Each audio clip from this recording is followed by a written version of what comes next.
Science केवल formula रटना नहीं होता है। साइंस एक तरीका है जिससे आप नेचर के फेनोमेना को समझ पाते हो। जैसे जैसे बिजली कैसे चमकती है, मास्क लगाते हैं तो क्या होता है, जैसे बॉल नीचे ही क्यों गिरता है जो न्यूटन ने खोजा था। इस तरीके के कई सारे फेनोमेना, इसका जवाब आपको साइंस देता है और ये सारे क्वेश्चन साइंस को इंटरेस्टिंग बनाते हैं। मिडिल स्कूल में आप साइंस के फेनोमेना को ऑब्जर्व करते थे, जैसे ये चीजें हो रही हैं, ये चीजें हो रही हैं, दुनिया में और क्या क्या चीजें हो रही हैं।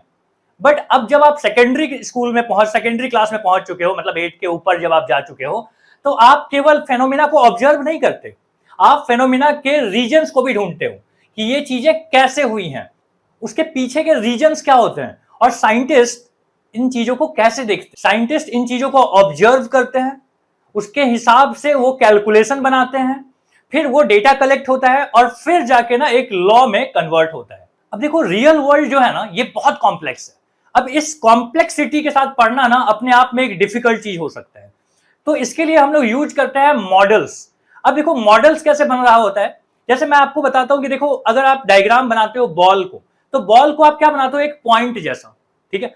पॉइंट जैसा बनाने का रीजन क्या है कि आप उसके डायमेंशंस को नहीं यहाँ पे दिखाते हो। जैसे मैंने बॉल को फेंका, अगर मैंने बॉल को फेंका है तो आपको इस बात से कोई मतलब नहीं है कि बॉल्स में कितने ग्रुप्स बने हुए हैं, आपको इस बात से कोई मतलब नहीं है कि बॉल का कलर क्या है, आपको इन बातों से कोई मतलब नहीं है कि बॉल की कंपनी क्या थी।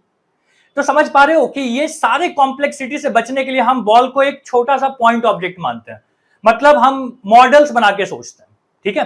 तो ये जो मॉडल्स है, जैसे मान लो अगर मैं मोशन पढ़ा रहा हूं, जो कि अगला चैप्टर भी है, तो वहां पे क्या हो रहा होगा ना कि हम एक कार को एक बॉडी, एक छोटा सा पॉइंट जैसा दिखाएंगे, ठीक है। ये बताऊंगा ही नहीं मैं कि कार के बीच में जो पहिया लगा हुआ है, कार के नीचे जो पहिया लगा हुआ है, उनके बीच का डिस्टेंस क्या है, ठीक है, ताकि अननेसेसरी कॉम्प्लेक्सिटी ना हो और जिस चीज पे हम फोकस करना चाहते हैं ना, हम बस उसी बात को के बारे में सोचें। मैथमेटिक्स इन साइंस, अब ये एक अजीब सी बात है कि भाई हम साइंस पढ़ रहे हैं, फिजिक्स पढ़ रहे हैं, तो वहां पे मैथमेटिक्स क्या कर रहा है। मैथमेटिक्स लैंग्वेज है साइंस का, बिना मैथमेटिक्स के ना आप साइंस में कुछ नहीं कर सकते। खाली आप जान सकते हो कि ये चीजें हो रही हैं, कैसे हो रही हैं, क्या प्रिडिक्शंस होगा। जैसे मैं आपको एक एग्जांपल देता हूं कि अगर आपकी स्पीड है 20 किलोमीटर पर आवर, तो 1 घंटे में आप कितना दूर जाओगे, ये प्रिडिक्शन है, जाके नहीं देखना है।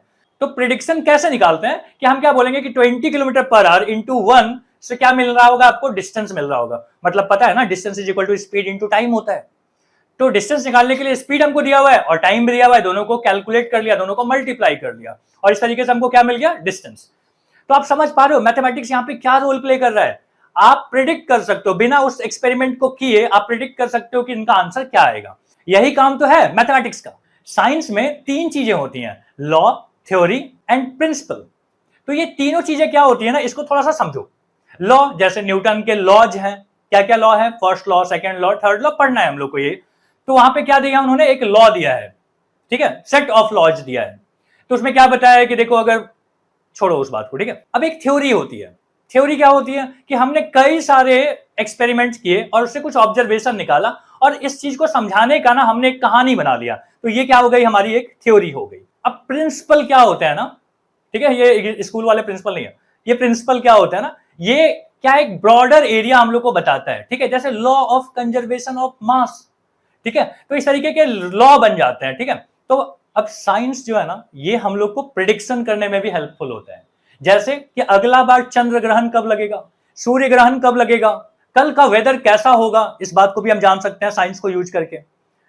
ऐसी कई चीजें हम जान सकते हैं साइंस के मदद से। तो साइंस हम लोग को क्या कर सकता है, प्रिडिक्शन करने में मदद कर सकता है। एक और चीज बताता हूं, साइंस हम लोग को प्रोबेबिलिटी भी बताता है। जैसे मान लो, अगर मैं साइंस, जैसे एआई का है टाइम है ना, तो एआई क्या करता है, कैसे हम लोग को बता देता है कि ये चीज करोगे तो ये चीज होगा, क्योंकि उसके पास बहुत सारे डेटा हैं, मतलब बहुत सारे यूजर ऐसा बता रहे हैं उसको कि देखो मैंने ऐसा किया तो ये चीज हुई। उसी के बेसिस पे ना एआई आपको ये बता देगा कि आप अगर ऐसा करोगे तो ये रिजल्ट्स होंगे, ठीक है। तो साइंस हम लोग को हेल्प करता है प्रेडिक्शंस में। अब एक बात समझो, क्या साइंस रियल लाइफ में यूजफुल है? डेफिनेटली यूजफुल है। खाली क्लासरूम तक नहीं है कि मार्क्स ले आया आपने, ये हो गया हमारा साइंस। साइंस हर जगह पे है। आप प्रेशर कुकर को देखो, वहां पे सीटी बज रही है, प्रेशर जनरेट हो रहा है, प्रेशर जनरेट होने की वजह से बॉइलिंग पॉइंट कैसे कम हो जा रही है, इसके पीछे भी एक साइंस है। मोबाइल फोन में सिग्नल्स कैसे आ रहे हैं, कैसे मैंने सर्टेन नंबर्स डायल किया तो उसी की घंटी बजेगी, किसी और की घंटी नहीं बजेगी, जब मैं किसी को फोन करके बात कर रहा हूं और कई लोग बात कर रहे हैं सेम टाइम पे ना, तो मैं जिससे बात कर रहा हूं बस मेरी आवाज उसी तक जा रही है, नो क्रॉस कनेक्शन, है ना। इसके पीछे भी साइंस है। कोविड के टाइम पे लोगों ने मास्क पहना, मास्क क्या काम करती है, किस चीज से हमको बचा रही होती है, इसके पीछे भी साइंस है। हमारे घरों में इलेक्ट्रिसिटी आ रही होती है, इतने सारे लाइट्स जल रहे हैं यहाँ पे, तो इसके पीछे भी क्या है, एक साइंस है। तो आप समझ पा रहे हो कि साइंस हर जगह है।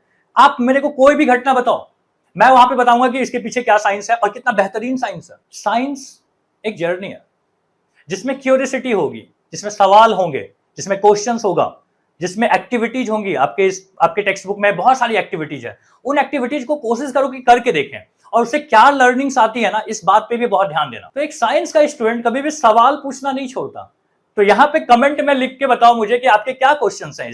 ऑब्जर्व करो और फिर उसका एक्सप्लेनेशन ढूंढो कि क्या, क्यों, कैसे हुआ ये चीज। क्वेश्चन करो, ऑब्जर्व करो और एक्सप्लोर करना मत छोड़ो, तभी आप साइंस के मजे ले सकते हो। साइंस बहुत इंटरेस्टिंग है, बट आपको ना चीजें देखना होगा, आपको सवाल पूछने होंगे, ऐसा क्यों हुआ, और उसका रीजन ढूंढना होगा। ये था अपना फर्स्ट चैप्टर, और अब मिलते हैं हम लोग डिटेल्ड एक्सप्लेनेशन के साथ अपने अगले चैप्टर्स में। तब तक के लिए थैंक यू।